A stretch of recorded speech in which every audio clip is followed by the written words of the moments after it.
Chapter number 3 formalism. तो अभी तक हमने पर्टिकुलर मॉडल पढ़े थे. हर मॉडल के अलोंग हमारे पास उसकी प्रॉपर्टीज थी. वो कई इंटरेस्टिंग प्रॉपर्टीज थी, कोई एक्सीडेंटल है, कोई जनरल है. जैसे हमारे पास स्टेशन स्टेट्स के अलोंग कुछ प्रॉपर्टीज आई थी. ऑर्थो नॉर्मेलिटी, उसमें और नॉर्मेलिटी भी थी और उसमें ऑर्थोगोनैलिटी भी थी, कंप्लीटनेस थी और वगैरह वगैरह. तो अब हम इस चैप्टर में हमारा मकसद ये होगा कि आपके पास एक इन कॉन्सेप्ट्स को एक मोर पावरफुल वे में ट्रांसफॉर्म किया जाए. तो जनरली यहाँ पे कोई नई चीज़ हम नहीं डिस्कस कर रहे होंगे, बल्कि ऑलरेडी जो चीज़ें डिस्कस की होंगी उनकी एक जनरल फॉर्म हम बनाएंगे. जैसे कि हमारे पास ऑर्थोगोनल, उसकी जनरल फॉर्म आप देखोगे. नॉर्मल, नॉर्मेलिटी, उसकी जनरल फॉर्म पे आ जाएंगे हम. कंप्लीटनेस का जनरल एक्सप्रेशन कैसे होगा, वो जनरल अब हम बातें करेंगे, कोई पर्टिकुलर केस डिस्कस नहीं करेंगे. हम कोई इन्फिनिट स्क्वायर वेल नहीं डिस्कस कर रहे होंगे, हम कोई पोटेंशियल बैरियर डिस्कस नहीं कर रहे होंगे, हम कोई हार्मोनिक ऑसिलेटर नहीं डिस्कस नहीं कर रहे होंगे. वो पर्टिकुलर एग्जांपल्स हैं.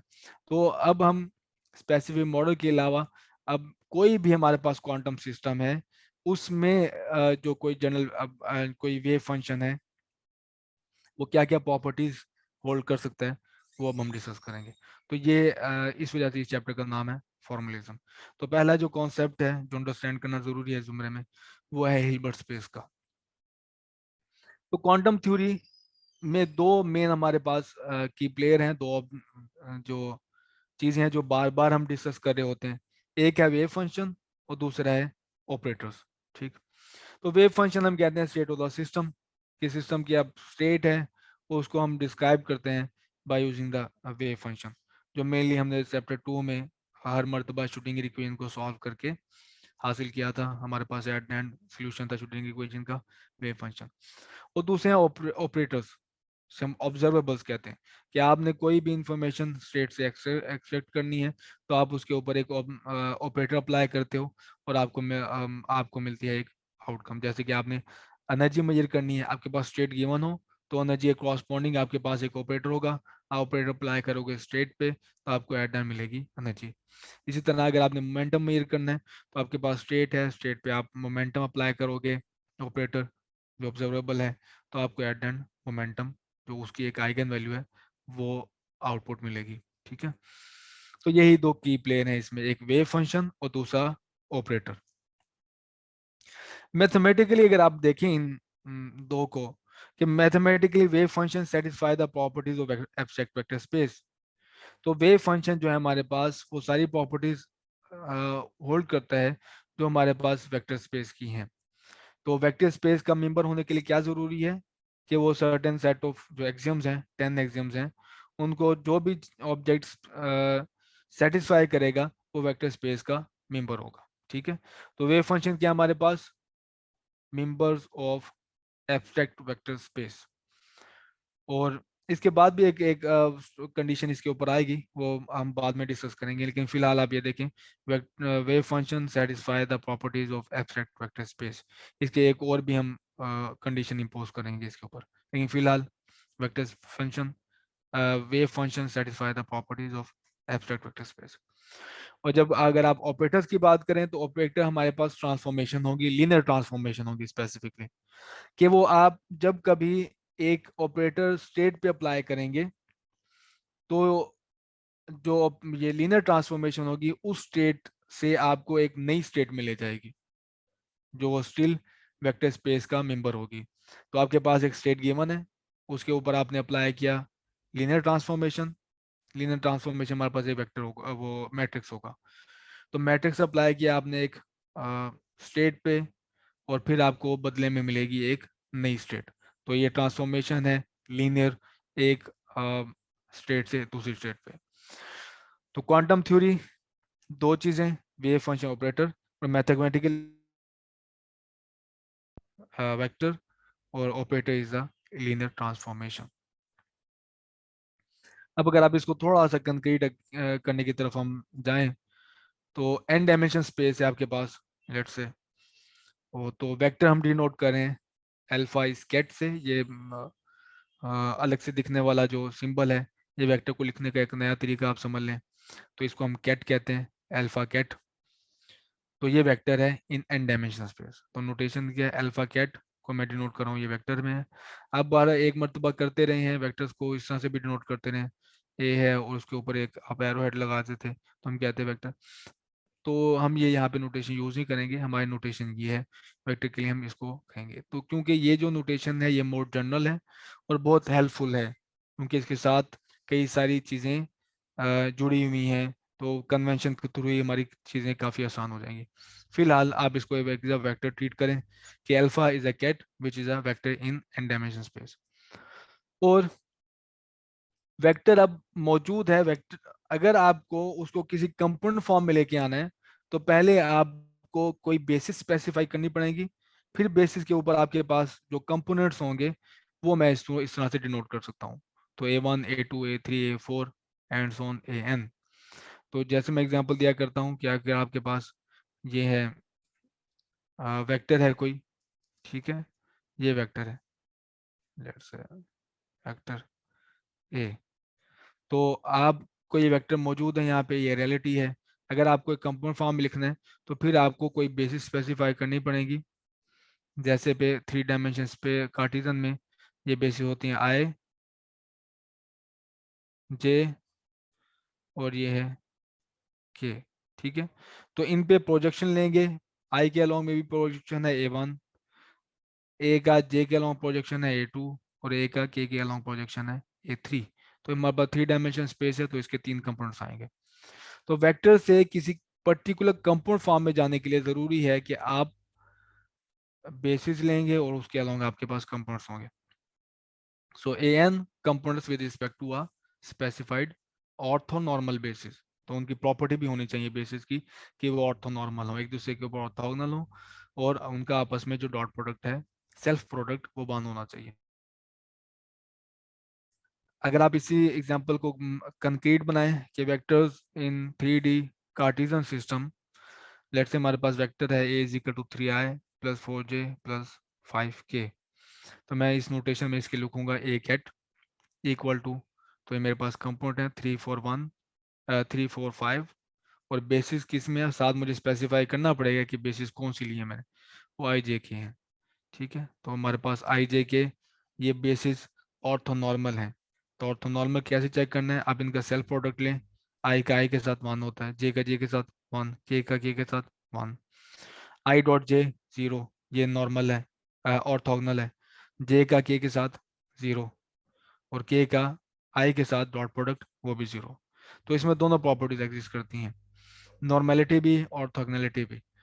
तो ये ऑर्थो नॉर्मल बेसिस है। अच्छा, अब अगर आप डॉट प्रोडक्ट पे आए जिसे हम इनर प्रोडक्ट कहते हैं इस केस में, तो हम इन वेक्टर से इनर प्रोडक्ट्स कैसे एवेल्युएट कर सकते हैं। इस केस में आप देखें ये जो नंबर्स मैंने लिए हैं ये रियल स्पेस का हिस्सा है, 3 is a real number, 4 is a real number, 5 is a real number. लेकिन जिन नंबर्स की हम बात कर रहे हैं यहाँ पे वो हैं complex numbers. So A1 is a complex number, A2 is a complex number, ठीक है। तो मेरे पास अगर दो वेक्टर्स हों जिनके कंपोनेंट कॉम्प्लेक्स नंबर्स हैं, उनका मैं अगर डॉट पढ़ लूँ तो उसका क्या मतलब है, तो अब हम ये लिखना जा रहे हैं, two vectors alpha and beta, तो ये इस तरह लिखे जा सकते हैं, alpha ket and beta ket. तो यहाँ पे एक ऑपरेशन मैंने डिफाइन किया जिसे हम कहते हैं कॉन्जुगेट, कॉम्प्लेक्स कॉन्जुगेट। तो कॉम्प्लेक्स कॉन्जुगेट अगर आप ले लो इस ये कॉलम वेक्टर का, 1 कॉलम एंड एन रो, ठीक है। तो हमारे पास ये कॉलम वेक्टर है। तो कॉलम वेक्टर का जब आप हर ये लोगे कॉम्प्लेक्स कॉन्जुगेट लोगे तो वो दो काम करता है, एक कि इस कॉलम वेक्टर को कन्वर्ट कर देगा रो वेक्टर में, ये रो वेक्टर बन गई, और हर एलिमेंट का ये ले लेगा कॉन्जुगेट। वो कॉन्जुगेट लेना हमें आता है कि जहाँ अगर कॉम्प्लेक्स नंबर है आयोटा है तो उसका साइन इन्वर्ट कर देना, प्लस आयोटा है तो वो माइनस आयोटा हो जाएगा, माइनस आयोटा तो प्लस आयोटा हो जाएगा। तो जब आपके पास ये कर लेंगे तो कॉम्प्लेक्स कॉन्जुगेट का मतलब इनर प्रोडक्ट का मतलब ये है अल्फा बीटा, ठीक है, bracket alpha beta is equal to, ये हमारे पास आ गई अल्फा की एक्सप्रेशन आ गया, ये बीटा का एक्सप्रेशन आ गया। तो ये मैट्रिक्स मल्टीप्लिकेशन है, वो आपको पता है मैट्रिक्स मल्टीप्लिकेशन कि A1 स्टेरिक मल्टीप्लाई होगा B1 से, प्लस A2 स्टेरिक मल्टीप्लाई होगा B2 से, A3 स्टेरिक मल्टीप्लाई होगा B3 से एंड सो ऑन। तो इन सारे कॉम्प्लेक्स नंबर्स को अगर आप सम करेंगे तो आपके पास एक कॉम्प्लेक्स नंबर आएगा जो कि होगा इनर प्रोडक्ट। कॉन्सेप्ट को मजीद कंक्रीट करने के लिए हम लेते हैं एग्जांपल। तो अल्फा कैट है मेरे पास 2i4 6, यहाँ पे आयोटा है ये, और बीटा है मेरे पास 3 2 प्लस आयोटा और 5। तो अगर मैं इनका इनर प्रोडक्ट लेना हो तो मैं अल्फा का लूँगा कॉम्प्लेक्स कॉन्जुगेट। तो कॉम्प्लेक्स कॉन्जुगेट ये है कॉलम वेक्टर, कन्वर्ट हो जाएगा रो वेक्टर में, और साथ हर नंबर का आपके पास कॉम्प्लेक्स कॉन्जुगेट होगा। तो ये बन जाएगा -2 आयोटा, ये बन जाएगा 4, ये बन जाएगा 6। बीटा एज इट इज आ जाएगा यहाँ पे। तो अब आपने मैट्रिक्स मल्टीप्लिकेशन करनी है, -2 आयोटा मल्टीप्लाई बाय 3, ये -6 आयोटा आ जाएगा। 4 multiply by 2 plus iota which is 8 plus 4 iota, and 6 multiply by 5 which is 30। सबको ऐड करोगे तो आपके पास आएगा 38 -2 आयोटा।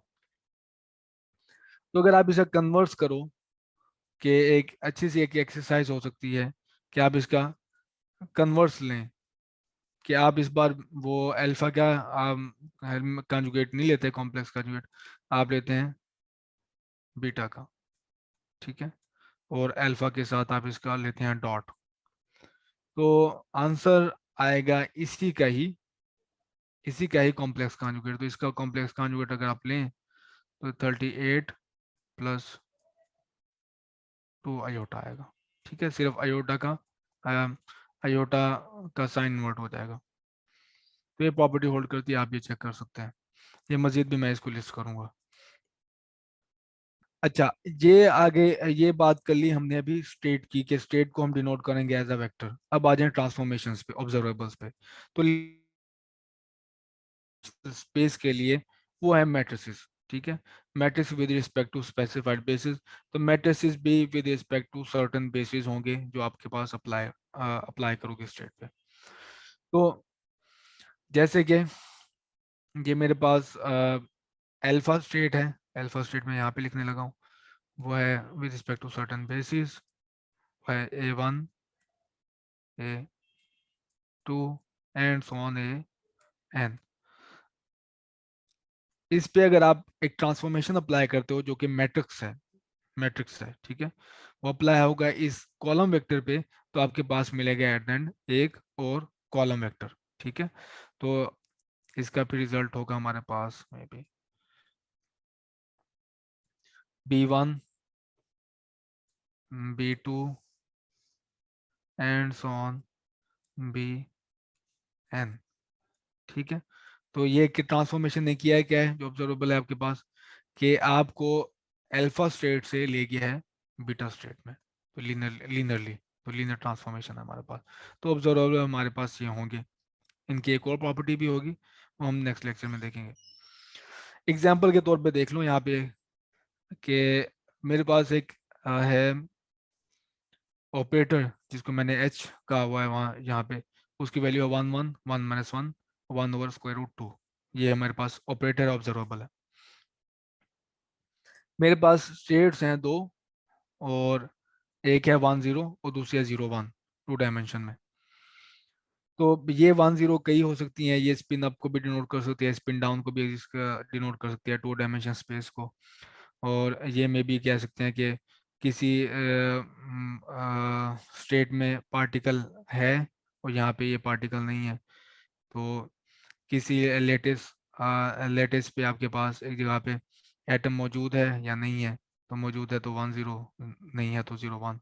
वैसे क्वांटम कंप्यूटेशन में भी हो सकता है कि जिस तरह 1 0 का मतलब है कि आपके पास इंफॉर्मेशन 1 है जिसे हम क्लासिकली कहते हैं, और 0 1 का मतलब 0 है। तो ये कोई भी स्टेट हो सकती है 2 डायमेंशन सिस्टम क्वांटम सिस्टम के लिए। तो इसमें अगर मैं अल्फा के ऊपर एच अप्लाई करूं, तो अल्फा मेरे पास 1 0 है, इसके ऊपर मैं ये मैट्रिक्स अप्लाई करूंगा। तो बाय मैट्रिक्स मल्टीप्लिकेशन आप देख सकते हो कि ये आपके पास आएगा 1 multiply by 1 plus 1 multiply by 0, 1 आ जाएगा। और यहाँ पे 1 multiply by 1 plus -1 multiply by 0, तो ये 1 1 कॉलम वेक्टर आ गया। तो अल्फा स्टेट से एक नई स्टेट में।